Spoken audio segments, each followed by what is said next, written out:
Hi hello అందరికీ నమస్కారం. నేను మీ సల్మాన్ తిన్మార్మల అభిమానిని.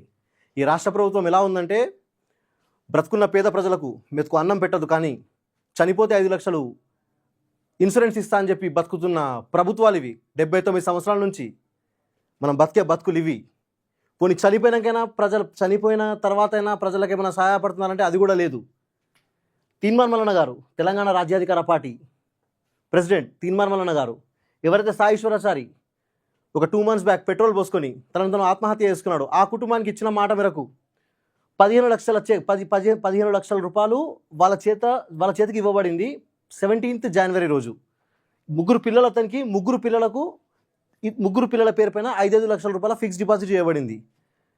అన్న చెప్పిన మాట నిలబెట్టుకున్నారు. మరి ఈ రాష్ట్ర ప్రభుత్వం బీసీలకు చేసే అన్యాయం పైన సాయి అనే ఒక వ్యక్తి చనిపోయాడు. ఆ వ్యక్తికి ఈ ప్రభుత్వం ఏం సాయం చేస్తుంది? ఎవరెవరో చనిపోతే 2 కోట్లు 3 కోట్లు 5 కోట్లు 50 లక్షలు అని చెప్పి చేస్తారు కదా. మరి ఈ ప్రభుత్వం ఈ సాయి అనే కుటుంబానికి ఏం సాయం చేస్తుంది చెప్పండి? ఏం సాయం చేస్తుంది? ఈ రాష్ట్రంలో ఇది ఒక చిన్న ఎగ్జాంపుల్. ఇలాంటి అన్యాయాలు ఎన్నో జరుగుతున్నాయని చెప్పి కదా తీన్మార్ గారు. ఆయన ఒక కాంగ్రెస్ పార్టీలో ఒక ఎమ్మెల్సీ పదవిలో ఉండి కూడా ఆ పదవి వద్దని చెప్పి ఎడం చేత్తో ఇలా నెట్టేసి మన ప్రజల కోసం, మన వర్గాల ప్రజల కోసం వచ్చిందన్న. ప్రజల్లోకి వచ్చింది మన కోసమే కదా. ప్రజలారా, రాష్ట్రంలో ఉన్న ప్రతి యువకులారా, ప్రతి ప్రజలారా, ప్రతి బీసీ యువకుడు, ప్రతి బీసీ బిడ్డ ప్రశ్నించాలి. మీ సోషల్ మీడియాలో మీరు ప్రశ్నించండి. సాయి న్యాయం జరిగేంత వరకు, సాయి కుటుంబానికి న్యాయం జరిగేంత వరకు మనందరం ప్రశ్నిస్తూనే ఉండాలి. మన నాయకుడు మన అభిమాన నాయకుడు తీన్మార్ గారు మనకు నేర్పించిన స్ఫూర్తి ఏంది? ప్రశ్నించడమే మన నాయకుడు మనకు నేర్పించిన స్ఫూర్తి. ప్రశ్నిద్దాం. ఈ కుటుంబానికి న్యాయం జరిగేంత వరకు ప్రశ్నిద్దాం. అన్న ఇచ్చిన మాట మేరకు ముగ్గురు పిల్లలకు 5 లక్షల రూపాయలు చెక్స్ హ్యాండ్ ఓవర్ చేశారు. ఈ ప్రభుత్వం ఎప్పుడు చెక్స్ హ్యాండ్ ఓవర్ చేస్తుంది? ప్రభుత్వం ఏం చేస్తుంది? దీని గురించి మాట్లాడే వాళ్ళు ఎవరున్నారు? ఈ కాంగ్రెస్లో, టీఆర్ఎస్లో ఉన్న బీసీ నాయకులు మీరందరూ ఏం చేశారు? మీరందరూ సాయి చనిపోయినప్పుడు గాంధీ హాస్పిటల్కి వచ్చినప్పుడు మీరందరూ ఏం చెప్పారు? మేమందరం సంఘాలుగా రూపడతాం, మేమందరం కలిసి మాట్లాడదాం, ప్రభుత్వాన్ని ప్రశ్నిస్తామన్నారు కదా. ఎక్కడ పోయారు మీరందరూ ఎక్కడికి పోయారు? మీరందరూ ఎవరు ప్రశ్నించారు? పొన్నం ప్రభాకర్ గారు, మీరు మా బీసీ మంత్రి కదా. ఈ కుటుంబానికి మీరు కాంగ్రెస్ ప్రభుత్వం, తెలంగాణ కాంగ్రెస్ ప్రభుత్వం ద్వారా మీరు ఏం చేయగలుగుతారు? ఎంత డబ్బు వీళ్ళకి మీరు ఇప్పగలుగుతారు?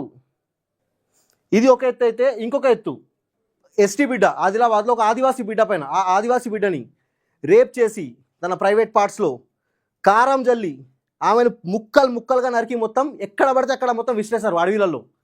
అది ఏ ఓసీ మీడియాలో వచ్చింది? అది ఏ ఈనాడులో వచ్చిందా? ఆంధ్రజ్యోతిలో వచ్చిందా? నమస్తే తెలంగాణలో వచ్చిందా? సాక్షిలో వచ్చిందా? వేరే సోకాల్ V6 వెలుగు దినపత్రికలో వచ్చిందా? ఇన్ని ఇష్యూస్ జరుగుతున్నాయి కదా. ఈ ఇష్యూస్ పైన ఎవరు ప్రశ్నించారు?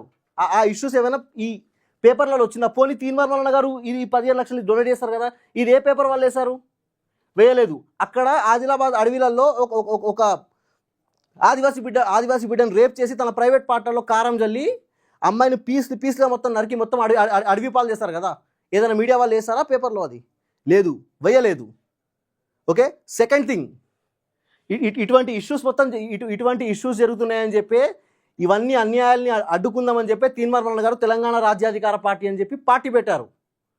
ఆ పార్టీ పేరు ప్రజల్లోకి వెళ్లకుండా ఎవరెవరు ఎంత వరకు ఆపుతున్నారో మొత్తం మాకు తెలుసు.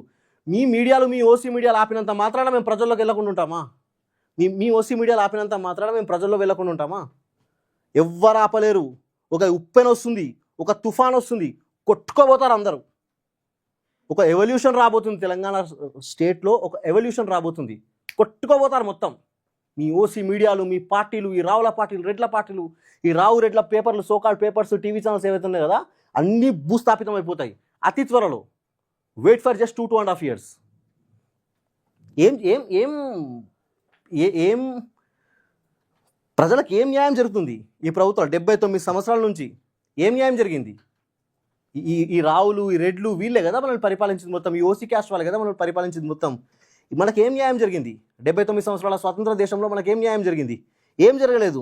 మొన్న ఉత్తరప్రదేశ్లో ఒక పాప, ఒక అమ్మాయి ఒక ఎమ్మెల్యే ఇంటికి నాకు ఉద్యోగం కావాలని చెప్పి సహాయం కోసం వెళ్తే ఆ అమ్మాయిని ఆ ఎమ్మెల్యేనే రేప్ చేశాడు. ఆ ఎమ్మెల్యేనే రేప్ చేసి ఆ అమ్మాయి పోలీస్ స్టేషన్కి వెళ్ళి ఆ అమ్మాయి కేసు పెడతానని చెప్పి కేసు పెడితే ఆ అమ్మాయిని 1 month కిడ్నాప్ చేశారు. ఆ అమ్మాయిని 1 month కిడ్నాప్ చేశారు. One thing. సెకండ్ థింగ్, ఆ అమ్మాయి వాళ్ళ కుటుంబం వాళ్ళు ఎవరైతే పోలీస్ స్టేషన్కి వెళ్ళి కంప్లైంట్ ఇద్దామని చెప్పి కుటుంబం మొత్తం వెళ్ళి పోలీస్ స్టేషన్కి వెళ్తుంటే ఒక లారీతో గుద్దించి ఆ ఫ్యామిలీని మొత్తం లేపేశారు. ఓకే.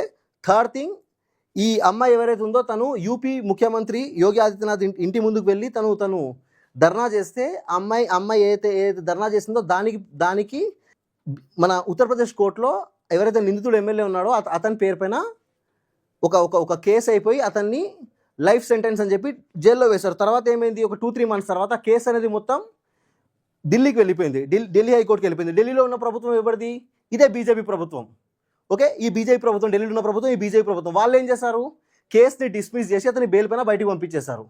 ఇదేనా 79 సంవత్సరాల నుంచి మన బీసీలో మొత్తం జరిగే అన్యాయం? ఆ అమ్మాయి ఎవరైతే ఎమ్మెల్యేతో రేపు పడిపోయిందో ఆ అమ్మాయి మొత్తం బీసీ అమ్మాయి, తను బీసీ బిడ్డ. ఈ బండి సంజయ్ కావచ్చు, ఈ బండి సంజయ్, ఈ సోకాళ్ళు ఎవరైతే ఉన్నారు కదా ఇక్కడ, వీళ్ళందరూ ఎవరైనా ప్రశ్నించారు అమ్మాయి తరపున ఎవరు నిలబడారా? ఇటువంటి అన్యాయాలు మొత్తం జరుగుతున్నాయని చెప్పి తీర్మాన్ మల్లన్న గారు తెలంగాణ రాజ్యాధికార పార్టీ పెట్టింది. అది అక్కడ జరగవచ్చు, బట్ ఇక్కడ తెలియని అన్యాయాలు ఎన్ని జరిగాయి మన తెలంగాణ స్టేట్లో, ఉమ్మడి ఆంధ్రప్రదేశ్ తెలంగాణలో, ప్లస్ ఇప్పుడు ప్రత్యేక తెలంగాణ రాష్ట్రంలో మన బీసీలో జరిగిన అన్యాయం ఇంత అంత కాదు. తవ్వుకుంటా పోతే 10 hours అయినా సరిపోతుంది మనకి డిస్కషన్కి.